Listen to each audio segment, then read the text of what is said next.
This is the cheapest E30 coupe in the whole country. And that's because it was abandoned in a forest for 18 years. In the last video, I got the engine running. But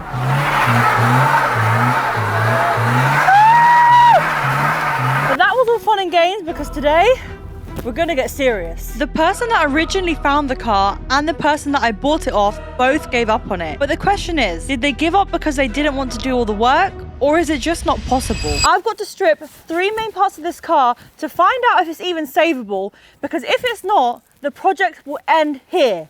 And right now, I'm not feeling confident. I could just start fixing the rust that I can see, but there is a problem. Because this E30 has spent most of its life in a wet bush, more than likely there is a lot more rust than what you can see without stripping it. So to be able to actually know if this restoration is possible, I have to strip the car down first. And the first place I'm starting with is the front end.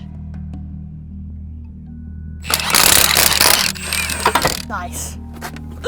Just by taking the wheel off, I can already see signs of how rough this car's life has been. But at this point, the only thing to get me through this build is being positive. Oh, that is so disgusting. Arch lining's off. Okay. I see paint. I see fresh blue paint in there. That is fresh blue paint. But that could be a bad sign too. Maybe someone's painted over the rust if it looks so fresh.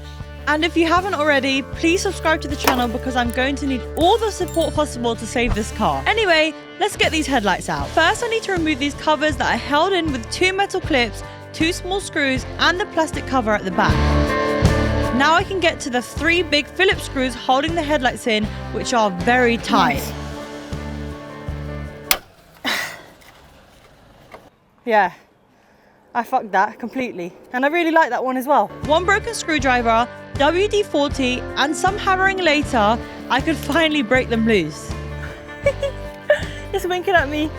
Then I have to repeat the same thing on the other side, but I couldn't break the screws loose no matter what I tried, so I had to come up with an alternative. When you're dealing with rusty cars, you do have to come up with some crazy shit. So I've come up with some crazy shit. I've got a Phillips, some kind of conversion, and a screwdriver handle that I can attach a ratchet to the back of. First, I've got to hammer it in. And this is the most crucial part. Oh, it actually worked. This is really crazy. It didn't even mess up the bolt. I've got 3 chrome sockets on the impact, but it's working. 2 more bolts to go. Oh my God! Oh, that worked a treat. Look, all 3 bolts out. You know how the saying goes. Perfect. If it works, it's not stupid. But all that excitement distracted me from the main issue at hand. The rust. I can't believe how good that went, honestly. Oh my God. The amount of rust is insane. I'm not gonna cry yet. I'm gonna take the bumper and the wing off first and then see. And moving on to the other side did not make me feel any better. Oh, I don't know if this project's gonna be possible, guys. Look. Oh boy. I mean, I can say I've had an E30. I can just sell it now. I've actually owned an E30. Done. Project's done. I'm not gonna look at my suspension right now. My suspension is looking at me. I'm not looking at it. I'm in it now, so there's no giving up. All I can do is carry on and get the wings off. So it's still being held on by something, and it's coming from this side. So I'm gonna take off the front bumper first, and hopefully it will come off smoothly after that. The bumper is held in by 2 T55 Torx bolts, which I don't have an impact socket for. So I have to do it by hand, which took absolutely ages. Oh my God, the bolt is massive. No wonder it took so damn long.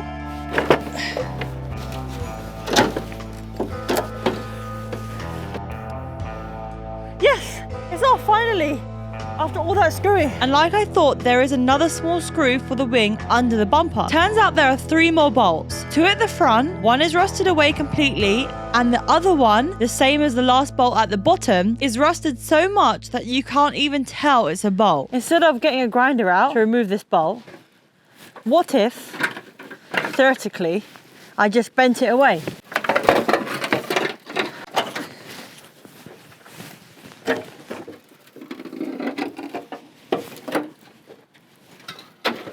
Nice. Arch is off. That's a bit of rust already removed from the car. See that? And there's a lot more to remove. You shouldn't be able to put your hand through here.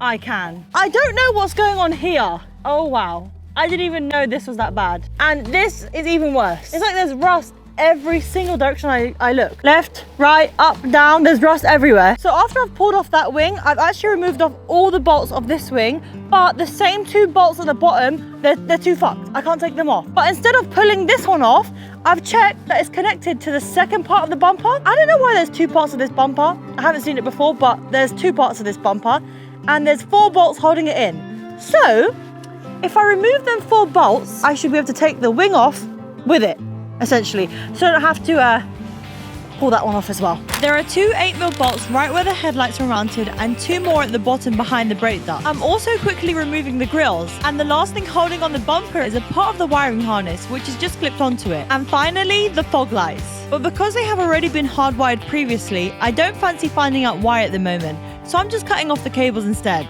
It should finally come off.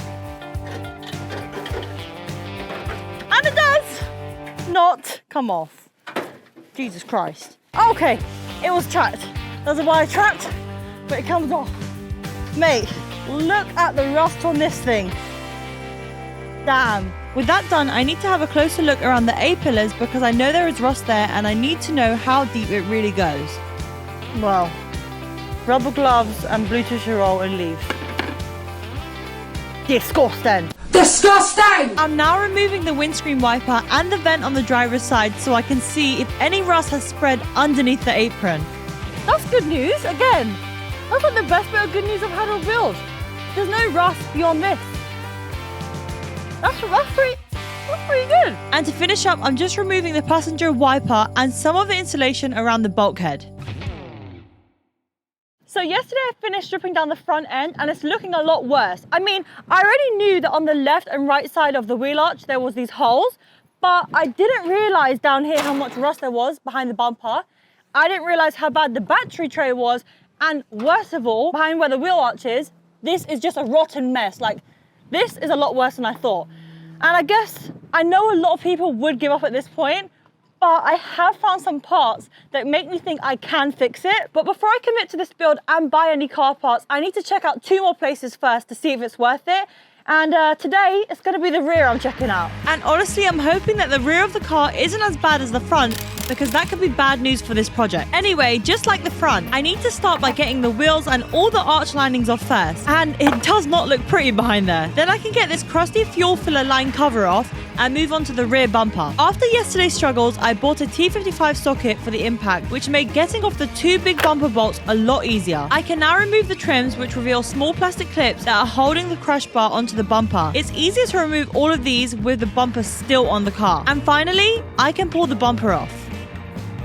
It's absolutely filthy behind the rear bumper. I mean, look, there's even a dead snail. His shell's gone yellow. He's just been sitting there for years. There is a lot of rust underneath. Look at that. And I know there's a rust hole near the exhaust tip over here. And look, oh my God. There's just rust everywhere at the bottom of it. And over here, it looks all right until again, you go down and a big rust spot. But from what I couldn't see, which is behind where the crash bar was, it's super clean and I didn't find more rust than expected. So I'm feeling quite good. But next up, I have to check inside the boot, and I do know there's 2 rust holes. So here, there's a rust hole, and here, there's a rust hole. But as you can see, there's still a lot of carpet left in the boot, and I do need to rip it all up to see if there's any like big rust holes that are gonna rip my heart out. There are. I hope not. I was expecting to find a surprise under the carpet, but not one like this. We got a wheel. It even comes with a spare wheel. Hold on, I don't think there's any big holes in the boot floor.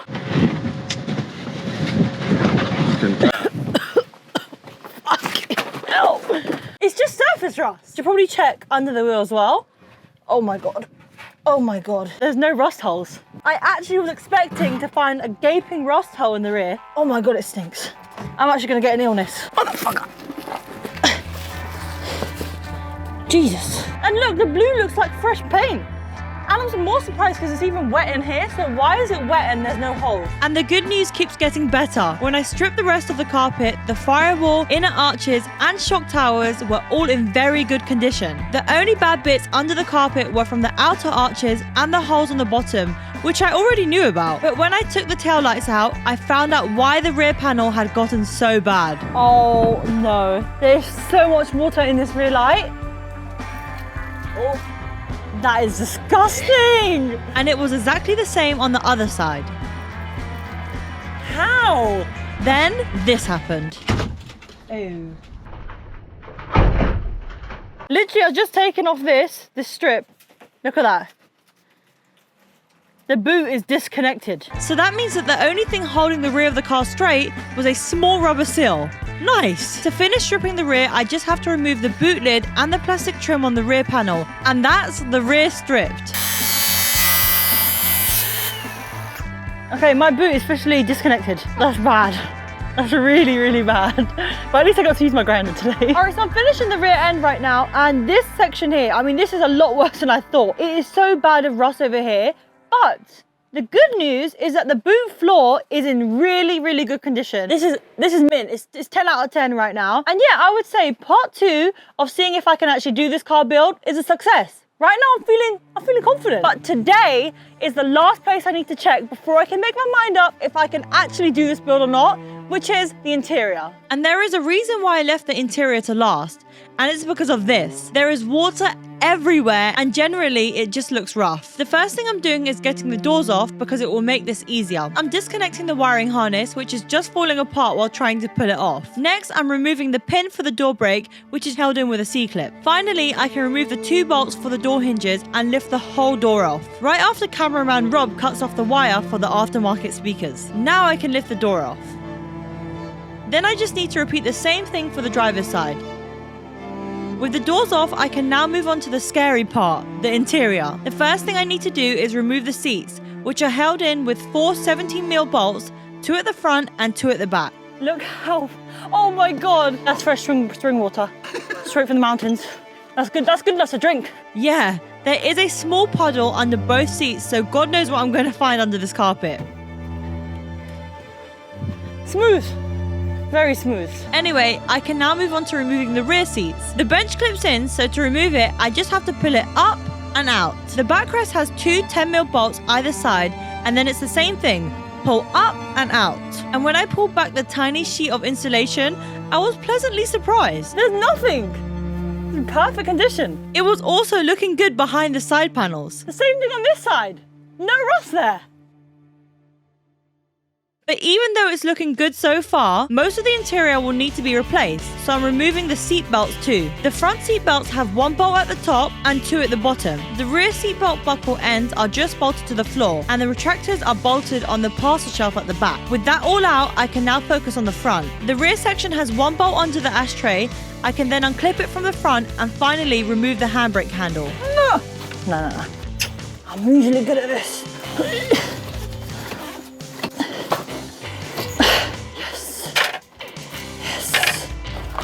Yes! The front section has a bolt under the shifter boot and a clip on the driver's side. But to get to it, I need to first remove the panel under the steering wheel, which is only held in by a couple of screws. I also thought there would be some sort of clip on the other side, but... I just fucked the interior, and the interior was in good piece. Fuck's sake. That was actually in good condition as well. I just saw 2 bolts. So you broke it for no reason? Yes. I'm just so eager to find, lift this whole carpet up and see if there's any rust, because I have a feeling there's none. I'm just too excited. I have a feeling your feeling's wrong. I have a feeling I'm right. And finally, all I had to remove now was the shifter and the shifter boot. My back is finished. Bro, I sound like a horse. Oh yes! That's called momentum. Well, I have a knife. Hide your wife, I've got a knife. I'm gonna cut the carpet. So basically, I am so close to revealing the actual condition of the floor. I just have to remove the carpet. However, the carpet does tuck under the dash. Right now, I'm not removing the dash today because I don't have time. And I'm going to cut the carpet. Can I just appreciate the calm before the storm? Because if I see a big rust hole, I don't think you're gonna realize how quick my mood's gonna change. The water suggests Yeah, the water suggests. Plus, and if I see a big rust hole, I can just use this. As the throttle was mounted to the floor, I also need to remove that. It has one clip at the top and it's meant to slide off the base, but I just could not get it off no matter what I tried. Yeah, I can use many other things for pedals. That nearly went into my neighbour's driveway. It's the moment of truth. Is the floor as bad as I thought? All right, let's pull it out. See what I'm dealing with. Oh no! That is soggy, man. This is disgusting. And as we were pulling the carpet out, cameraman Rob found yet another surprise that I didn't expect. That's Wrigley's. What the hell? Extra sugar, Wrigley's chewing. That is some old packaging. As the carpet came out, we found a lot of water and mud. But as we cleaned it up, the floor was looking pretty good. I finished with the floor now, and honestly, it actually looks really good considering how much water there was in this car. There is rust on the left and right, which I knew about, and I do still have to remove the sound deadening and see behind the dash to see if there's any more rust, going on behind here. But overall, I'm pretty impressed. This could have been a lot worse. I was expecting big holes under the seats, but honestly, this is solid. This is really good. I've finished stripping all 3 areas of the car now, and to be honest, I found a lot more rust than there was at the beginning, even though there was already so much. However, online I found a lot of parts that could help me with this build, but more on that in the next video. There's hay everywhere in this car. And I see these YouTubers abandoned, this is abandoned, there's hay. Look at all this. I'm surprised I haven't seen a dead rat. I was expecting to see some kind of animal, but the cameraman's the only animal I keep seeing. All right.